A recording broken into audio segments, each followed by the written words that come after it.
Matric आनजाद उथ्रिसार फरायसुलिफोरनि बिबानखौ मामाया लाबाय।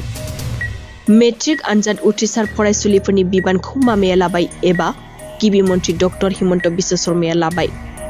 शुक्रबारखालि डिब्रुगड़ लकसभा बियाबनि बिजेपिनि बिजाथि सर्बानन्द सन'वालनि फोसावदिंनायाव मेट्रिक पास जानाय फरायसुलिफोरनि बिबानखौ मामाया लागोन होननानै फोसावदों। मामाया फोसावनाय बादिब्ला मेट्रिक पास जानाय फरायसुलिफोरा गोजौ सोलोंथायाव एडमिशन लानायनि थाखाय बेंक एकाउन्टआव नोगोद 10,000 रां मोनगोन। बेबादिनो एचएस उथ्रिसार फरायसुलिफोरनो 12,500 रां आरो डिग्री उथ्रिसार फरायसुलिफोरनो 25,000 रां होगोन होननानै मामा एबा गिबि मन्थ्रि डक्टर हिमन्त बिश्व शर्माया फोसावदों। मख'नो गोनांदि नरेन्द्र मदिया दिल्लीनिफ्राय सोरां होगोन, जों दिसपुरनिफ्राय सोरां होगोन होननानैबो गिबि मन्थ्रिया बुंदों।